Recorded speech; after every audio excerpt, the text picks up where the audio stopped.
इथे कपडे वाळवायला टेरेसवर आलेले होते. आमचं तोंड धुवायचं टावेल, तोंड पुसायचं टावेल आहे. आणि खरं तर कपडे वाळवताना ऊन नव्हतं, आता ऊन आला. नमस्कार, मी गीतांजली श्री स्वामी समर्थ. मी गीतांजली सज्जलंगुटे आपलं स्वागत करीत आहे बाप माझा पाठक चॅनलमध्ये. तर दिवाण इथे सोफा कम बेड इथे वर का पडलाय, त्याला कोणी काय नाही आहे. त्याला वारस तर 11 दिवस त्याला कोणी आहेत की नाही काय माहीत. इथे वर एक आहे टेरेसवर म्हणजे, आणि हेच दरवाजा नाही, तिकडे डक्टमधनं दिसतं सगळं. म्हणजे पाऊस वगैरे येत आहे, त्यामुळे ह्या वरच्या रूमचा काही उपयोगच नाही आहे. तर काय उपयोग होतं काय माहीत. असं गादी ठेवून टाकलेलं आहे इथं. आता खाली गणपती गौराई आहे इथे, म्हणून इकडे सोफा कम बेड पडलेला, इकडे गाद्या ठेवलेल्या आहेत. तर एवढ्या झेंडूची फुलं आलेली आहेत.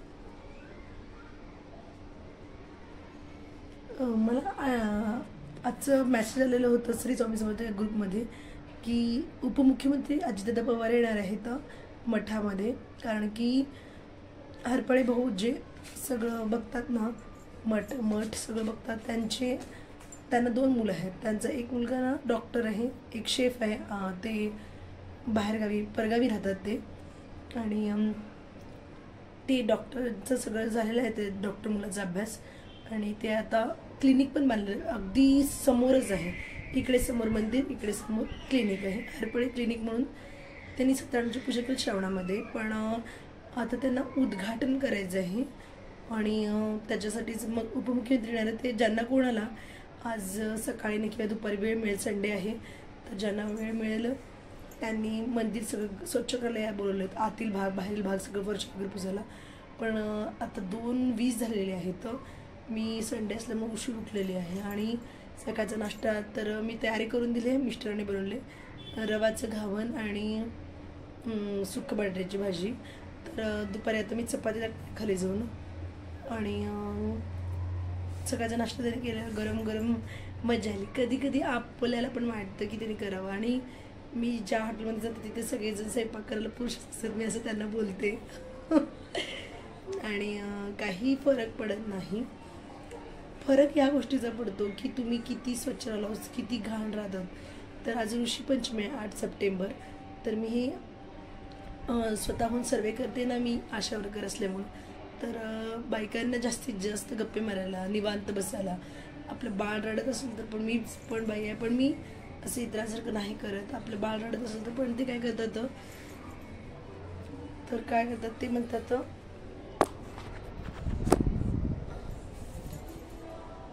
ते म्हणतात की काम करून करून थकलो, आपल्याला रडायला येतं, हसायला येतं, रुसवा वाटतंच. पण खरं सांगायचं म्हणजे ना, तर हे ऋषीपंचमी व्रत कोणासाठी आहे ना, तर जे घाण राहते, म्हणजे घाण म्हणजे ना कशामध्ये, आता ते बाथरूम, टॉयलेट, घर ह्याच्यामध्ये निगेटिव्हिटी. तर याच्या आधी मी चॅनलमध्ये सांगितलेलं आहे निगेटिव्हिटी. आता मी कपडे धुतल्या न्हाण्याच्यावर रिकामी असते तेव्हा फ्रेश वाटतं. नाहीतर आंघोळ करून सुद्धा ते कपडे बाथरी भरून पडलेले आहेत तसंच धुणं, त्या अंगावर मळ असल्यासारखं वाटतं. तुम्ही बघा तुम्ही. आणि आधी तर मला रात्रभर धुणं बाथरीतच पडलं होतं घरात, त्यामुळं आरडाओरडाचं. नंतर कळालं की हे निगेटिव्हिटी आहे. टॉयलेट तर मी घाण ठेवतच नव्हते, बाथरूम तर दररोजच्या दररोज घासते. फक्त न्हाणी कपडे पडायचे रात्री कपडे धुवायला मिळायचं जेव्हा बाळ झोपलं असतं. आणि मिस्टर सकाळी गेले की रात्रीच यायचे. त्यांचं एक वेळ नसणार, त्यामुळे चिडचिडेपणा खूप वाढायचं. आणि ती चिडचिडा आपल्या अंगावर येतो. काय तर तुम्ही तिथं धुवायचे कपडे ठेवलात, तुम्ही निगेटिव्ह ठेवलात. आणि सॉरी, अमावस्या किंवा पौर्णिमेला तुम्ही टॉयलेटमध्ये जे मिठाचं खडे, जाड मीठ ठेवलेलं आहे कपात कशामध्ये, ते बदलायचं, चेंज होते, टाकायचं आणि परत दुसरं मीठ ठेवायचं. महिन्याला एकदा तरी केलं तरी पास आहे. जर तुम्हाला निगेटिव्हिटी खूपच वाटत असेल तुमच्याविषयी, तुम्हाला खूपच म्हणजे असं सारखं आरडाओरडायला, संशय घ्यायला, तुम्ही प्रतिवर मुलांवर मारतात, तर तुम्हाला गरम पाण्यात जाड मीठ द्यावं लागतं. ते एक उपाय आहे. जर आपण जेव्हा आंघोळीचं पाणी घेतो त्याच्यामध्ये जाड मीठ घालायचं किंवा गोमूत्र किंवा ते पंचगव्य असतं ना दिंडोरी प्रणित. आता इथं तर दिंडोरी बंद झालेलं आहे. ज्या ताईंकडे मिळते तिथे दिंडोरी प्रणित पंचगव्य द्या म्हणायचं. ते रोज जरी आठवड्याला 2दा जरी पाण्यात धुवून घेतलं ना तर निगेटिव्हिटी आपल्या जाते. मग तुम्ही म्हणत होते की आता ते घाण राहतो, कोणत्या बाबतीत घाण राहतो की हे व्रत ऋषीपंचमी व्रत कोणी करावं तर फक्त हे मुलींसाठी किंवा बायकांसाठी आहे. जेही मुली शहाणी झालेल्या आहेत म्हणजे मोठी झालेल्या आहेत तर त्यांना पाळी येत आहे त्यांच्यासाठी किंवा जे ज्यांचं लग्न झालं आहे त्यांच्यासाठी. जेव्हा आपण महिन्याचे 4 दिवस आपण पाळल्यावर बाहेर बसत नाही तर तो पाळणाऱ्या अजूनही ज्या घरात सासू आहेत त्या घरात पाळलं जातं. आणि माझी सासू वारलं म्हणून मी आता मला स्वयंपाक करावं लागतं. आणि ते आपण जे नवऱ्याला पाळल्यावर आपण खाऊन घालतो MCमध्ये कोण काय म्हणतात बघा पाळल्यावर जे आपण नवऱ्याला खाऊन घालतो तर ते आपल्याला दोष लागतो मग. आणि दोष लागू नये याकरता हा ऋषीपंचमी व्रत आहे. तुम्ही जर संकल्प व्यक्त करत असेल तर 3 वर्ष करू शकता, 3 वर्ष. पण आपल्याला जोपर्यंत पाळी येते तोपर्यंत हे व्रत वर्षाला एकदा तरी करायचं आहे तर करू शकतो. तर हा उपास कसा करावा?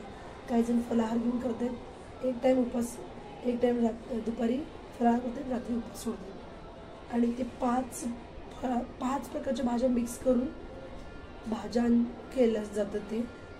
आणि तुम्ही गुगलवर सगळं सर्च केलं तर तुम्हाला ती भाजी कशी करायची तुम्हाला मिळून जाईल. तर 5 प्रकारच्या भाज्या मिक्स करून रात्री चपाती भाजी भात सगळं करून देवाला नैवेद्य करून हे उपास सोडलं जातं किंवा हे दुसऱ्या दिवशी उपास सोडत करायचं. तुमच्यामध्ये कसं असतं आणि ते काही जण तर पहिल्यांदाच ऐकत असेल हे ऋषीपंचमी व्रत असतं.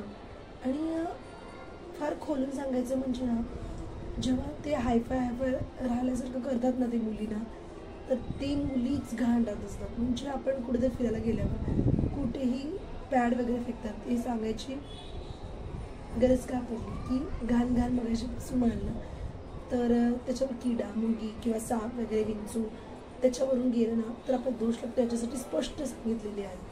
कोणाला आवडलं असेल नाही आवडलं असेल पण तर ते दोष लागतात म्हणून मी एवढं खोलून सांगत आहे.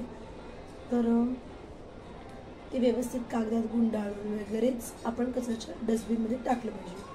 तर आता ना आता हे व्रत तुम्हाला तुमच्या एरियात कसं करतात तुमच्या समाजात कसं करतात ते तुम्ही तुमच्या पद्धतीने करा. जर आपला उपास होत नसेल तर मांडणी कशी करायची नुसती मांडणी तर मी माझ्या चॅनलमध्ये सांगणार आहे गीतांजली लंगोटे या चॅनलमध्ये. तर ते पण बघत जावं तुम्ही चॅनल गीतांजली लंगोटे हे आहे माझं मराठी हे चॅनल. तर त्याच्यामध्ये पण सांगणार जाईल. तर 7 पानं ठेवायचे 2 जोडीनं त्याच्यात 1 सुपाऱ्या ठेवायचे. ते 7 ऋषी आहेत ते 2 पानं एकीकडे 2 ठेवलं परत इथे 2 इथे 2 इथे 2 असे 7 प्रकारचे ठेवायचे. त्याच्यात आपण सुपाऱ्या ठेवायचं आणि गणपती म्हणून दुसरीकडे 5 सुपाऱ्या ठेवायचं. तर तांब्या ठेवायचं आणि तांब्या भरून ठेवायचं आणि कथा आहे ती कथा वाचायचं. अशा पद्धतीने हे व्रत करायचं आहे. आणि आता तुम्हाला आत्ताच कळायचं तर यावर्षी आता तुम्ही जेवलं असेल तर नुसतं मांडणी करा कथा वाचा ठीक आहे. तर गीतांजली लंगोटे हे बघत जावा चॅनल प्लीज सबस्क्राईब करत जावा जे पहिल्यांदा आहे तर त्याच्यामुळे तुम्हाला नोटिफिकेशन पुढेल तुम्ही मला सपोर्ट केल्यावर मला आनंद मिळेल. स्वामी समर्थाचा जय घोष करायला विसरू नका कमेंटमध्ये आणि शेअर करत जावा. तुम्हाला आणखी सांगायची गोष्ट म्हणजे तर आता गोवराईचं तयारी झालेलं माझी करंजी आणि पापड मैदा रेसिपी झालेली. पापड मैदा त्याचं रेसिपी पाहिजे तर मी टाकते कमेंटमध्ये सांगा कसं करायचं ते सांगायचं विचारायचं कमेंटमध्ये सांगा. पापड मैदा पापड झालेलं आहे तर आता मी चकलीचे पीठ मळलेले आहे आणि रवा लाडू करायचे आहेत आणि त्यामुळे दिला जायला मिळते की नाही की म्हणून मी म्हणत होतो अशी.